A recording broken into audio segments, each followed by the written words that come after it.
some modalities in an LP, what goes through our mind, visually, how we process information. Okay, in my mind I'd read this case file and I was building this image. This image was building and building and building.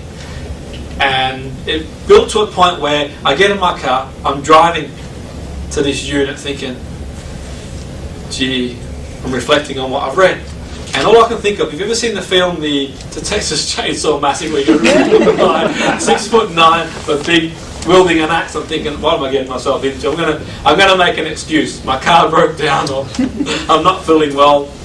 I couldn't do that. So turn on some music, heavy rock music, to get in the right state of mind. It's not working. I'm getting close to where I want to be. I'm hoping something's going to go wrong with the car. I've got an excuse to turn back. So I finally turn up to this unit. And as I turn up to this unit, I walk in and the staff escort me in. I meet the person I'm working with. Or at least I thought I met him. I'm looking around. Where is he? And next thing, 5'1" guy comes out, small, very lean, and says, "What do you want?" I said, "What do I want? I'm here to work with such and such." He goes, "That's me. What do you want?" I thought, well, a far cry from the person I'd imagined. So at that time, to recover from where I was in terms of where my thought process, it made it difficult.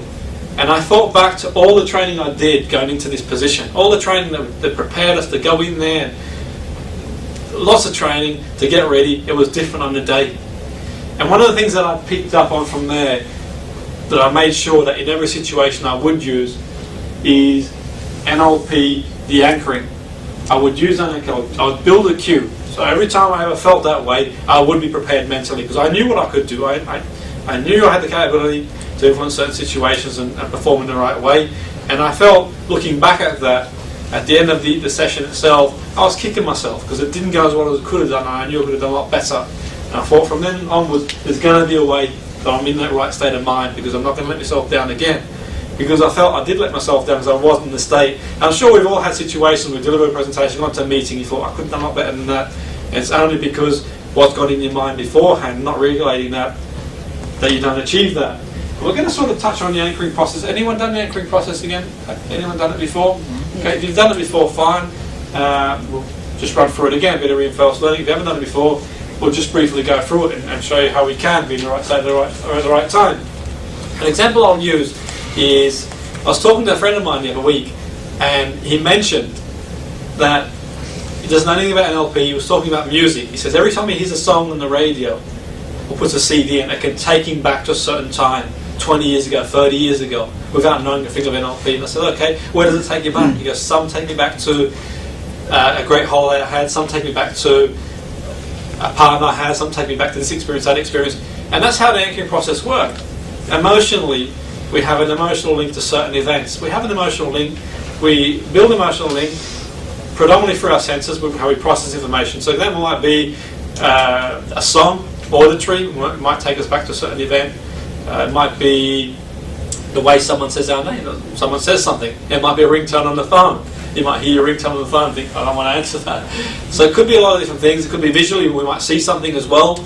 I recall talking to someone on one occasion who was playing football, and every time they went to Anfield, they would walk out the tunnel and see the Anfield sign, and that would really put the wind up, and they just, in a frenzy, Anfield, they're going to play us at the park. So it can be visual as well, and anchors can be positive and negative, and kinesthetic as well. We can fabricate anchors. We can fabricate them to be useful, positive for us.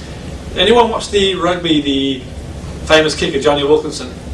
Okay, before a kick, what does he do? He's got his hands together like that. That's his cue. Some people might think he's praying for the ball to go over. That's his cue.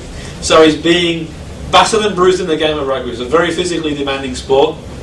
Very physically demanding. And you've got 100,000 people on the sidelines shouting, and some for, some against, millions of people watching.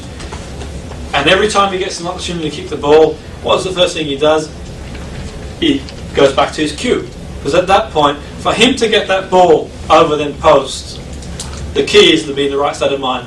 Because if he's thinking, am I good enough to kick this over? Because he may have missed free before. If he's thinking, what am I going for tea tonight? If he's thinking, Am I doing the technique right? Whatever might keep, however many thoughts are going through his mind at that point, if he's focusing on any other thought other than the best possible chance to get that ball over, then he's going to fail. A much bigger chance of failing. Does he always kick the ball over? No, because he's human and humans make mistakes. He gives himself the best chance. He's one of the highest successful kickers of all time. And I'm not saying it's just down to his cue or his anchor, because he's a very skilled technician who practices hours and hours a day, just as many people do. It doesn't do him any harm, and it's key. And a lot of sports people, and many sports people I've worked with, we've worked on anchoring, whether it's a team huddle, a group anchor, or whether it's just a discrete anchor of their own, flicking a wristband, whatever it may be. And that can be brought across to any area. It can be brought across to business, because we've got to function at the highest level we can in our mind, and our personal life, to be able to switch back on to that right state at the right time. And one of the keys is, and one of the most important things, is to use it. We've got this knowledge sometimes, and use it. Unless you use it, it's not going to work for you. And that's the key. One of the most important things where NLP is concerned, and other techniques are concerned, is learning it's one thing, actually practically applying it is another as well. So it's great having it there, but actually bringing it out and using it at the right time, which is really important and key. And I've been in that situation myself, where you've got all the knowledge, and you say, okay, great, and for whatever reason, don't bring it out and don't use it, and don't give yourself the best chance. So one of the things I'd like to do now is just run through the technique itself. And having done it before, you may have done it before, run through it again, a bit of reinforced learning, maybe seeing it from a different perspective, because we all have our own ways of doing things. The key is, what I'd like to do is, first of all, I want you to identify a situation where you could use a certain mental resource. Has everyone got a situation where, coming up in the not so distant future, where they could use a mental resource? Okay, that resource could be confidence, it could be motivation, it could be relaxation, it could be anything that's useful for you. Then, having identified that, the key is to be able to identify the resource that you want. Okay, if you could have anything going into that situation, what would it be? What would it be? Confidence, motivation, relaxation. Sometimes I'll be working with offenders and they're going to go into court, for example. They feel really nervous because their life's in the balance, and we talk about resources in their mind. Or how do you want to go in there? How do you want to feel? Do you want to feel confident, relaxed? What emotions do you want to feel? And the key is, when we're developing the resource and we talk about the resource, is it's appropriate for them. So I'm getting them to choose what that means to them. I was working with a cricket player last year, successful cricket player, and we were working on anchoring. We talked about resources. He said he wanted to be more confident. And okay, confident. And I'd like him to explain what confidence meant to him. And confidence to him was completely different to what confidence is to me. And that was key. And I'm going to link into that emotion, link into that resource. How did it feel? We'd established he actually already had an anchor without even realising, which was moving his 5-pack. He was doing it already without even realising it. Albeit, now that he realised what he was doing, we changed the anchor, we used his gloves instead. The amazing thing is, he knew what to do. He became more successful at doing it because he was more consistent. So he was aware of what he was doing, what he'd been doing all these years. Now he knew what it was, and he did it more often. He went on to do really well. He went on to do really well. He scored more runs than he ever scored.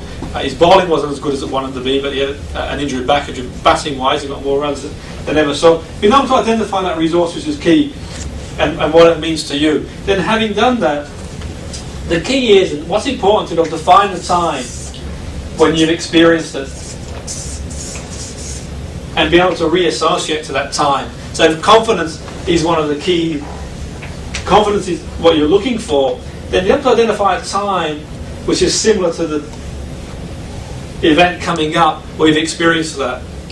And that's important, because that gives us a little bit of extra sense of self-belief.